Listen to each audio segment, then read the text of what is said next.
Robinson Crusoe, Chapter 13. By now, Robinson has lived on this island for half of his life, and he is trying to find a way to escape. He is putting actual effort into escaping from his island habitation. It was no less than 8 days I had waited for them when a strange and unforeseen accident intervened, of which the like has not perhaps been heard of in history. I was fast asleep in my hutch one morning, when my man Friday came running into me and called out, "Master, master, they are come! They are come!" I jumped up, and regardless of danger, I went out as soon as I could get my clothes on, and through my little grove, which by the way was by this time grown to be a very thick wood. I say, regardless of danger, I went without my arms, which was not my custom to do, but I was surprised when, turning my eyes to the sea, I presently saw a boat at about 1.5 leagues distance, standing in for the shore with a shoulder of mutton sail, as they call it, and the wind blowing pretty fair to bring them in. I also observed that they did not come from that side which the shore lay on, but from the southernmost end of the island. Upon this, I called Friday in and bade him lie close, for these were not the people we looked for, and we might not know yet whether they were friends or enemies. In the next place, I went in to fetch my perspective glass to see what I could make of them, and having taken the ladder out, I climbed up to the top of the hill as I used to do when I was apprehensive of anything, and to take my view the plainer without being discovered. I had scarce set my foot on the hill when my eye plainly discovered a ship lying at anchor at about 2.5 leagues distance from me, south-southeast, but not above 1.5 leagues from the shore. By my observation, it appeared plainly to be an English ship, and the boat appeared to be an English longboat. Ooh, and Robinson himself is English. This is exciting. I cannot express the confusion I was in, though the joy of seeing a ship, and one which I had reason to believe was manned by my own countrymen, and consequently friends, was such as I cannot describe. But yet I had some secret doubts hung about me. I cannot tell from whence they came, bidding me keep upon my guard. In the first place, it occurred to me to consider what business an English ship could have in that part of the world, since it was not the way to or from any part of the world where the English had any traffic.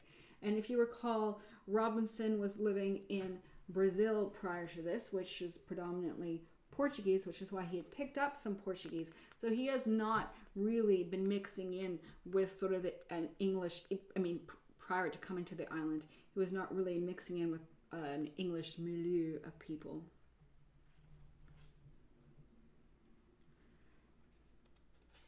In the first place, it occurred to me to consider what business an English ship could have in that part of the world, since it was not the way to or from any part of the world where the English had any traffic. And I knew there had been no storms to drive them in there as in distress, and that if they were English really, it was most probable that they were here upon no good design, so probably doing something illegal or nefarious, because this isn't an English-ruled part of the world. It's all Portuguese and Spanish.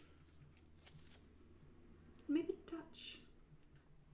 Sorry, I'm not too familiar with this period in history in great detail, at least. I knew there had been no storms to drive them in there as in distress, and that if they were English really, it was most probable that they were here upon no good design, and that I had better continue as I was than fall into the hands of thieves and murderers. I had not kept myself long in this posture, but I saw the boat draw near the shore, as if they looked for a creek to thrust in at for the convenience of landing. However, as they did not come quite far enough, they did not see the little inlet where I formerly landed my rafts, but ran their boat on shore upon the beach, at about 1/2 mile from me, which was very happy for me. Which was very happy for me, for otherwise they would have landed just, as I may say, at my door, and would soon have beaten me out of my castle, and perhaps have plundered me of all I had. When they were on shore, I was fully satisfied that they were Englishmen. There were in all 11 men, whereof 3 of them I found were unarmed, and as I thought, bound. And when the first 4 or 5 of them were jumped on shore, they took those 3 out of the boat as prisoners. One of the 3 I could perceive using the most passionate gestures of entreaty, affliction, and despair, even to a kind of extravagance. The other 2 I could perceive lifted up their hands sometimes, and appeared concerned indeed, but not to such a degree as the first. I was perfectly confounded at the sight, and knew not what the meaning of it should be.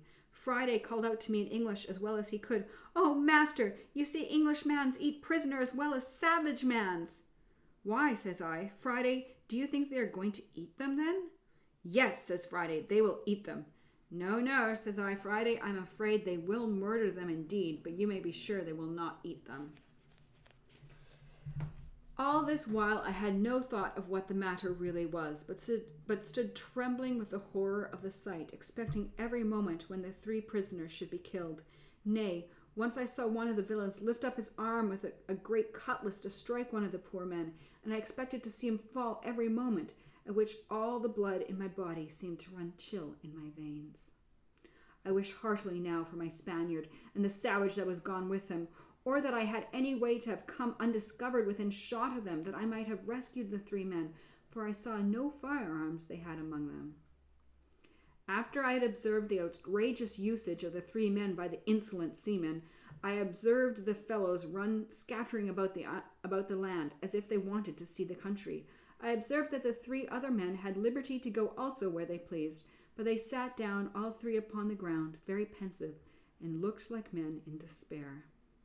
This put me in mind the first time when I came on shore, and began to look about me, how I gave myself over for lost, how wildly I looked around me, what dreadful apprehensions I had, and how I lodged in the tree all night for fear of being devoured by wild beasts.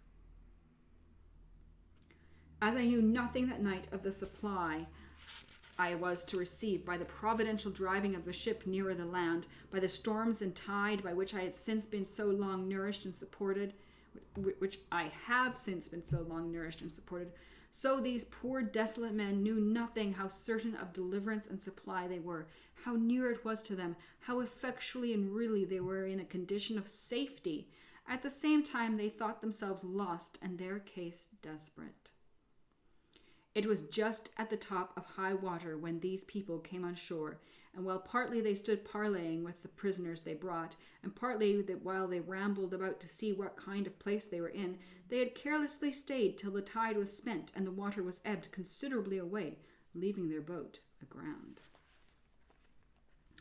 They had left 2 men in the boat, who, as I found afterwards, having drunk a little too much brandy, fell asleep. However, one of them waking sooner than the other, and finding the boat too fast aground for him to stir it, called for the rest who were struggling about, upon which they all soon came to the boat, but it was past all their strength to launch her, the boat being very heavy, and the shore on that side being a soft sand, almost like quicksand. In this condition, like true seamen, who are perhaps the least of all mankind given to forethought, oh, that's funny, they gave it over, and away they strolled about the country again, and I heard one of them say aloud to another, calling them off from the boat, "Why, let her alone, Jack, can't ya? She will float next tide," by which I was fully confirmed in the main inquiry of what country they were. All this while I kept myself very close, not once daring to stir out of my castle any farther than to my place of observation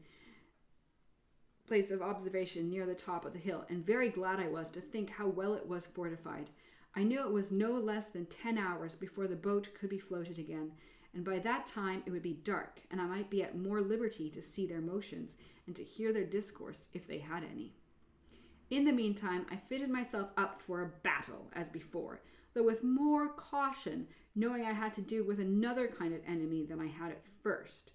I ordered Friday also, who I had made an excellent marksman with his gun, to load himself with arms.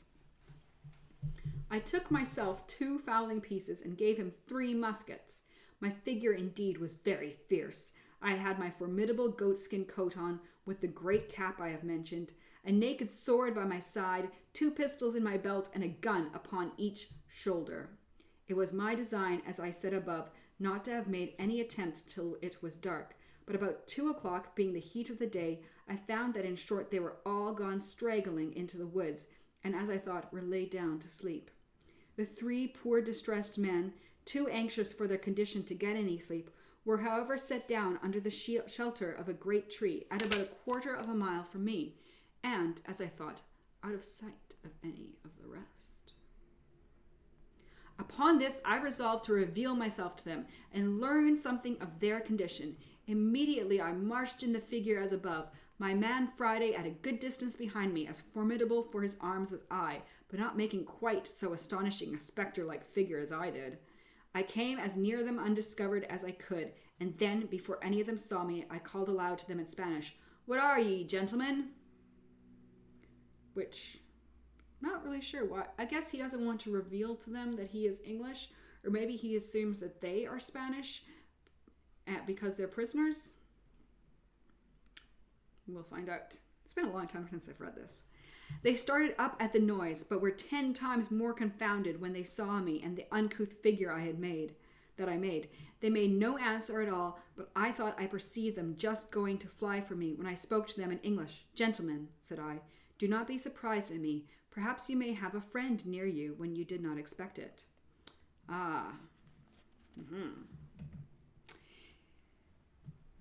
"He must be sent directly from heaven then," said one of them very gravely to me, and pulling off his hat at the same time to me, "for our condition is past the help of man." "All help is from heaven, sir," said I, "but can you put a stranger in the way how to help you? For you seem to me to be in some great distress. I saw you when you landed, and when you seemed to make applications to the brutes that came with you. I saw one of them lift up his sword to kill you." The poor man, with tears running down his face and trembling, looked like one astonished.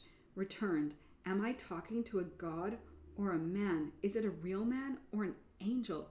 "Be in no fear about that, sir," said I. "If God had sent an angel to relieve you, he would have come better clothed and armed after another manner than you see me in. Pray, lay aside your fears. I am a man, an Englishman, and disposed to assist you, you see. I have one servant only. We have arms and ammunition. Tell us freely, how can we serve you? What is your case?" "Our case," said he, "sir, is too long to tell you, while our murderers are so near.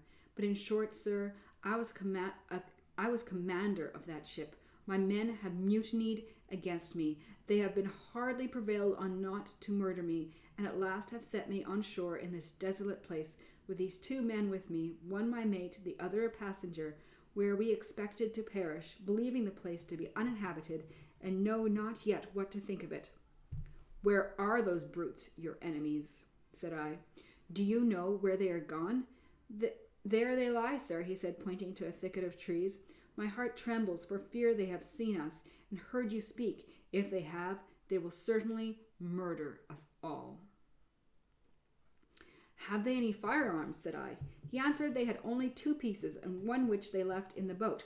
"Well then," said I, "leave the rest to me. I see they are all asleep. It is an easy thing to kill them all, but shall we rather take them prisoners?"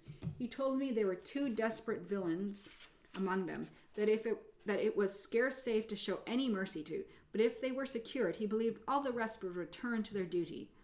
I asked him which they were. He told me he could not at that distance describe them, but he would obey my orders in anything I would direct. "Well," says I, "let us retreat out of their view or hearing, lest they awake, and we will resolve further." So they willingly went back with me till the woods covered us from them. "Look you, sir," said I, "if I venture upon your deliverance, are you willing to make 2 conditions with me?" He anticipated my proposals by telling me that both he and the ship, if recovered, should be wholly directed and commanded by me in everything. And if the ship was not recovered, he would live and die with me in what part of the world soever I would send him. And the 2 other men said the same. "Well," says I, "my conditions are but 2.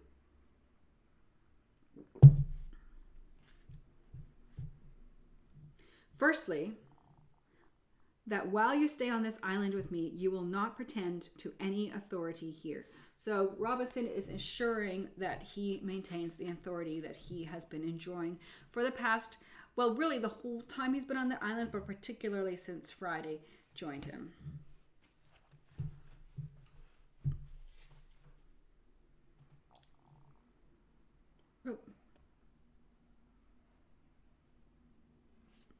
sorry, I lost my place.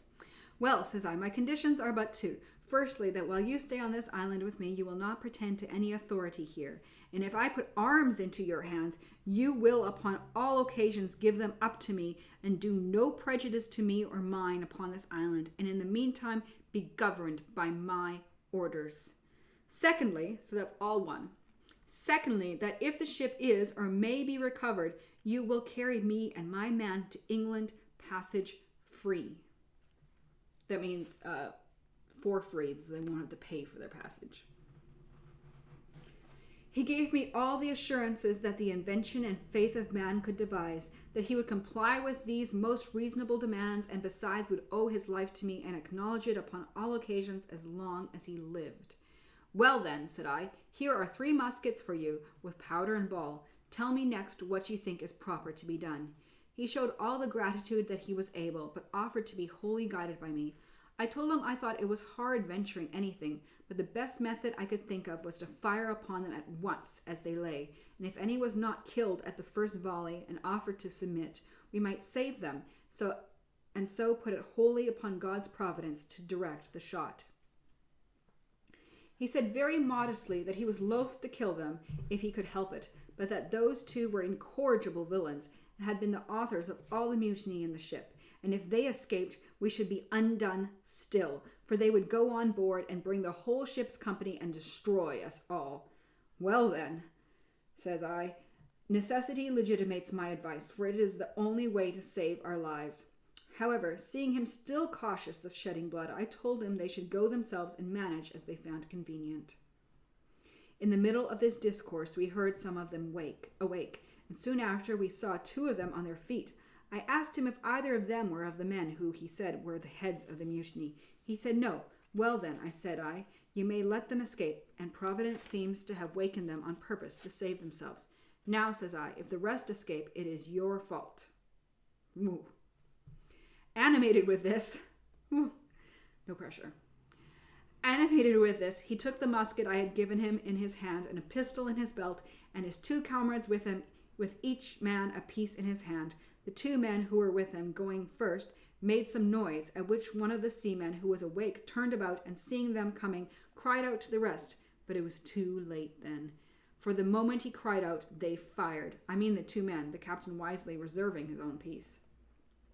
They had so well aimed their shot at the men they knew that one of them was killed on the spot, and the other very much wounded, but not being dead. He started up upon his feet and called eagerly for help to the other, but the captain, stepping to him, told him 'twas too late to cry for help. He should call upon God to forgive his villainy, and with that word knocked him down with the stock of his musket, so that he never spoke more. There were 3 more in the company, and one of them was also slightly wounded. By this time I was come, and when they saw their danger, that it was in vain to resist, they begged for mercy. The captain told them he would spare their lives if they would give him any assurance of their abhorrence of the treachery they had been guilty of, and would swear to be faithful to him in recovering the ship, and afterwards in carrying her back to Jamaica, from whence they came. They gave him all the protestations of sincerity that could be desired. He was willing to believe them, and spare their lives, which I was not against, only that I obliged him to keep them bound hand and foot while they were upon the island. So Robinson doesn't really trust them.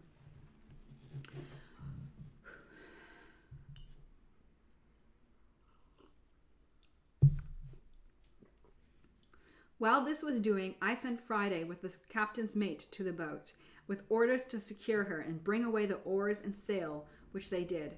And by 3 straggling men that were, happily for them, parted from the rest, came back upon hearing the guns fired, and seeing their captain, who before was their prisoner, now their conqueror, they submitted to be bound also, and so our victory was complete.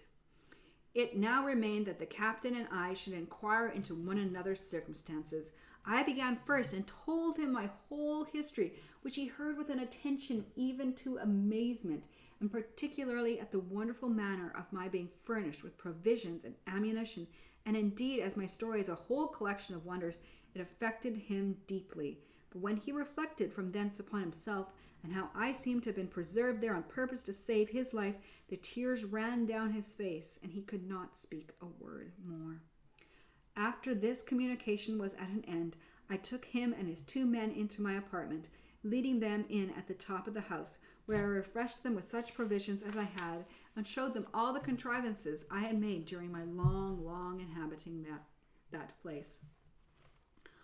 All I showed them, all I said to them was perfectly amazing, but above all, the captain admired my fortification and how perfectly I had concealed my retreat with a grove of trees, which having been now planted near 20 years, and the trees growing much faster than in England, was become a little wood, and so thick that it was unpassable in any part of it, but at that one side where I had reserved my little winding passage into it.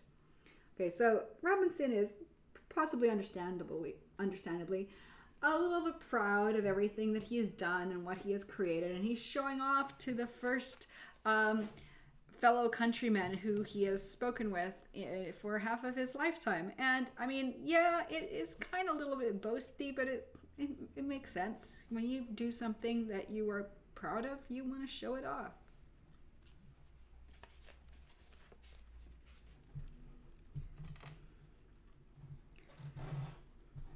I told them that this was my castle and my residence, that I had a seat in the country, as most princes have, whither I could retreat upon occasion, and I would show him that too another time.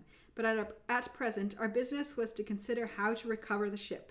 He agreed with me as to that, but told me he was perfectly at a loss what measures to take, for there were still 26 hands on board, who having entered into a cursed conspiracy, by which they had all forfeited their lives to the law, would be hardened in it now by desperation. Yes, I think this is a reference to the consequences, the legal consequences for enacting mutiny upon your captain, or anyone on your ship for that matter.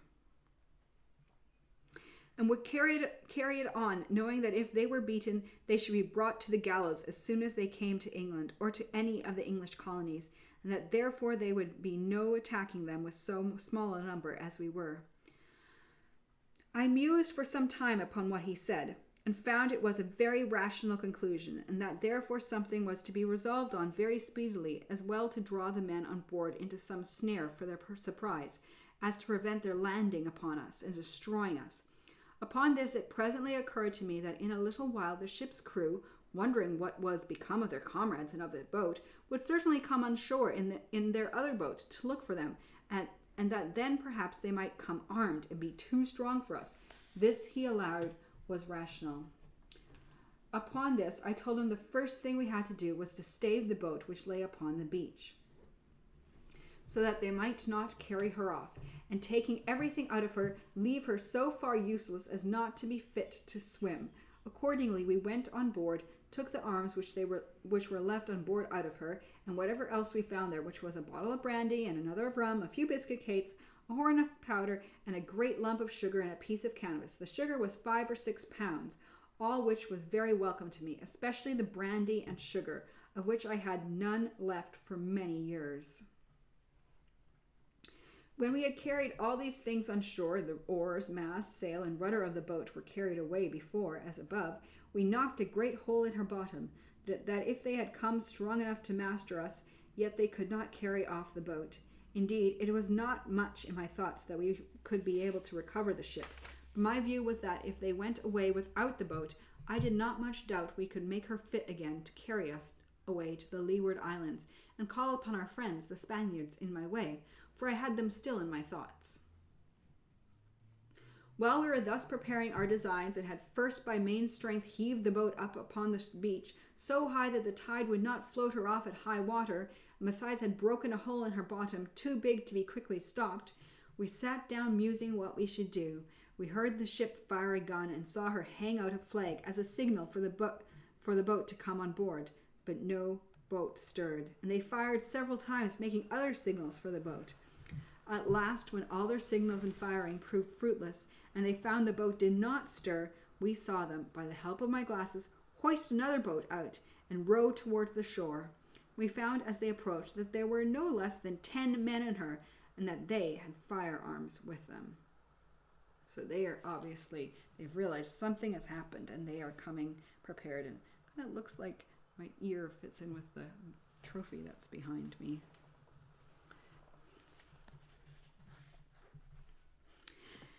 As the ship lay almost 2 leagues from the shore, we had a full view of them as they came, and a plain sight of the men, even of their faces, because the tide having set them a little to the east of the other boat, they rowed up under shore to come to the same place where the other had landed, and where the boat lay. By this means, I say, we had a full view of them, and the captain knew the persons and characters of all the men in the boat, of whom he said that there were 3 very honest fellows, who he was sure were led into this conspiracy by the rest, being overpowered and frightened.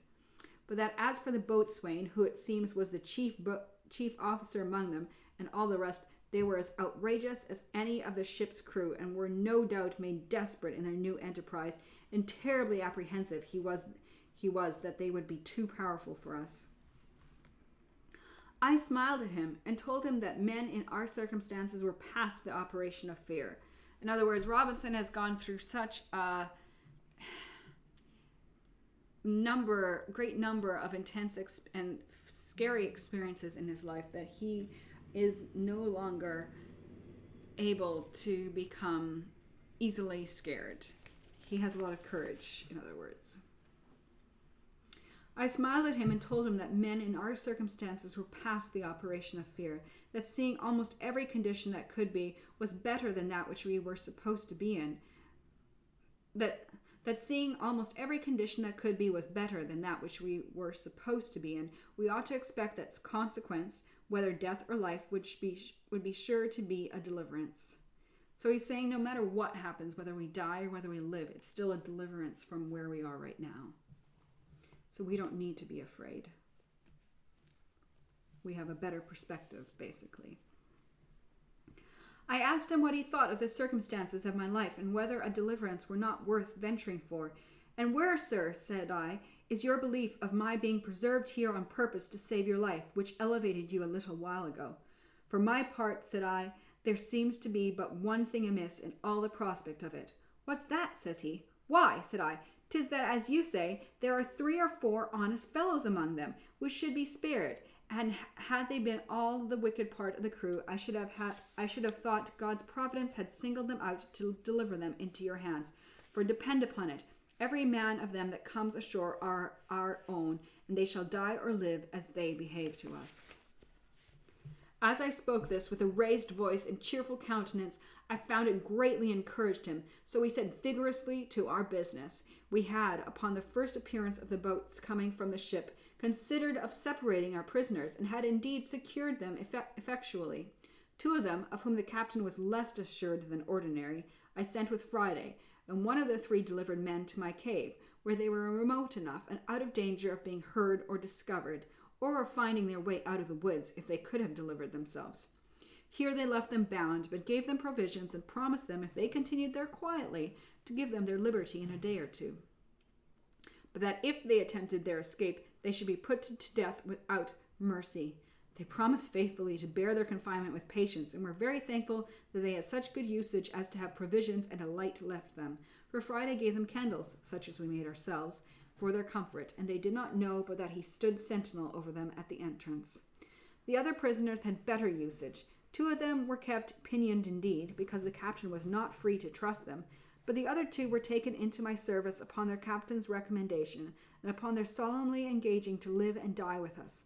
So with them and the 3 honest men, we were 7 men, well armed, and I had no doubt we should be able to deal well enough with the 10 that were coming, considering that the captain had said there were 3 or 4 honest men among them also.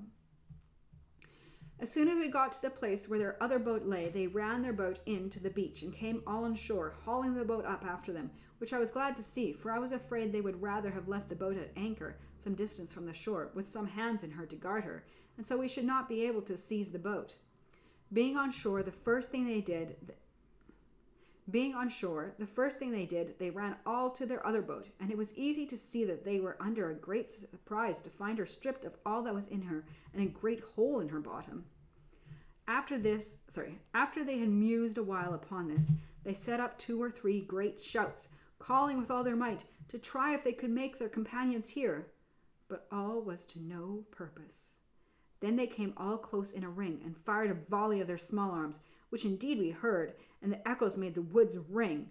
But it was all one. Those in the cave we were sure could not hear, and those in our keeping, though they heard it well enough, yet dared give no answer to them. They were so astonished at this that, as they told us afterwards, they resolved to go all on board again to their ship and let them know that the men were all murdered and the longboat staved. Accordingly, they immediately launched their boat again and got all of them on board. The captain was terribly confounded at this. It's not part of their plan. Believing they would go on board the ship again and set sail, giving their comrades for lost, and so he should still lose the ship, which he was in hopes we should have recovered. But he was quickly as much frightened the other way. They had not been long put off with the boat, but we perceived them all coming on shore again, but with this new measure in their conduct, which it seems they consulted together upon, to leave 3 men in the boat and the rest to go on shore and go up into the country to look for their fellows. This was a great disappointment to us, for now we were at a loss what to do, for our seizing those 7 men on shore would be no advantage to us if we let the boat escape, because they would then row away to the ship, and then the rest of them would be sure to set sail, and so our recovering the ship would be lost. However, we had no remedy but to wait and see what the issue of things might present. The 7 men came on shore, and the 3 who remained in the boat put her off to a good distance from the shore, and came to an anchor to wait for them, so it was impossible for us to come at them in the boat. Those that came on shore kept close together, marching towards the top of the little hill under which my habitation lay, and we could see them plainly, though they could not perceive us. We could have been very glad they would have come nearer to us, so that we might have fired at them, or that they would have gone farther off, that we might have come aboard. But when they were come to the brow of the hill, where they could see a great way into the valleys and woods, which lay towards the northeast part, and where the island lay lowest, they shouted till they were weary, and not caring, it seems, to venture far from the shore, nor far from one another, they sat down together under a tree to consider it. Had they thought fit to have gone to sleep there, as the other party of them had done, they had done the job for us. But they were too full of apprehensions of danger to go to sleep, though they could not tell what the danger was. Though they could not tell what the danger was they had to fear. The captain made a very just proposal to me, upon this consultation of theirs, that perhaps they would all fire a volley again, to endeavor to make their fellows hear, and that we should all sally upon them, just at the juncture when their pieces were all discharged, and they would certainly yield, and we should have them without bloodshed. I liked the proposal. So usually, I think with a lot of weapons at this time, you had to reload every time you shot them. So if you attack them right after they've all shot at the same time, none of them have had a chance to reload, and they are essentially at your mercy. I liked the proposal, provided it was done while we were near enough to come up to them before they could load their pieces again.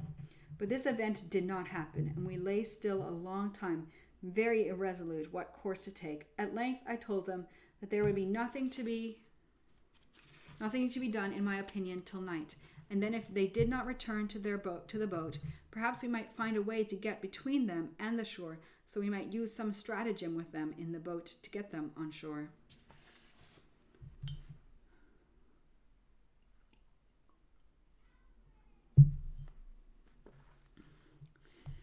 We waited a great while, though very impatient for their removing, and were very uneasy when after long consultations we saw them start all up and march down toward the sea. It seems they had such dreadful apprehensions upon them of the danger of the place that they resolved to go on board the ship again, give their companions over for lost, and so go on with their intended voyage with the ship.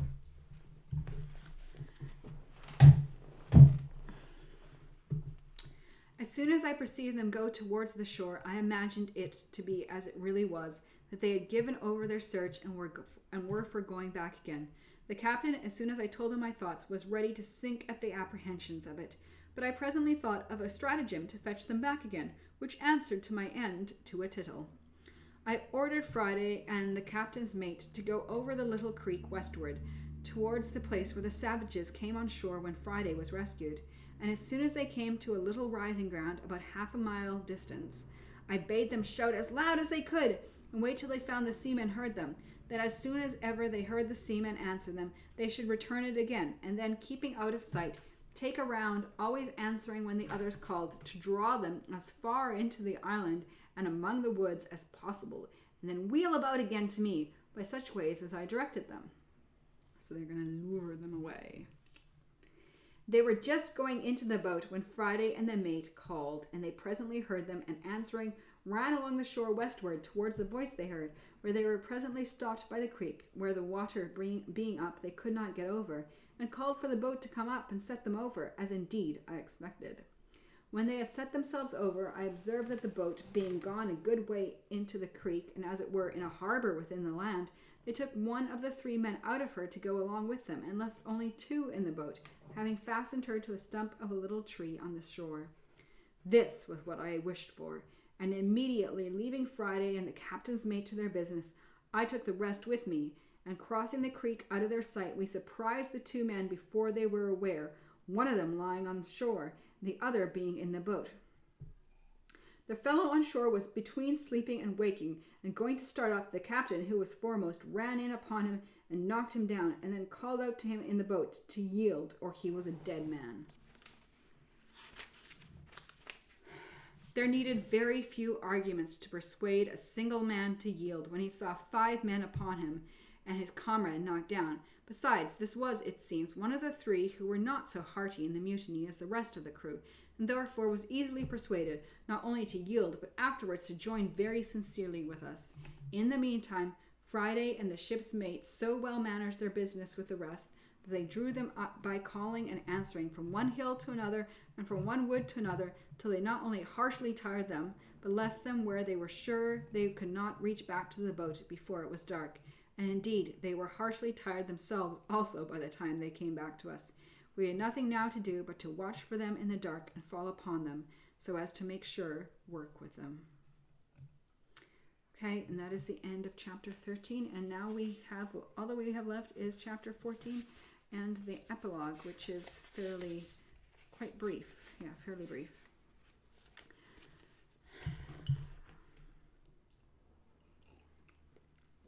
A different cup today. This one is from Westminster Abbey, and it has, I like it because, well, I like history and old buildings, but also it has pictures, drawings of some of the people who have been buried at Westminster Abbey, including Chaucer, Shakespeare, Dickens, and also some other people. And on this side, some of the kings and queens of England who were buried there. It's a very fascinating place if you have a chance to go.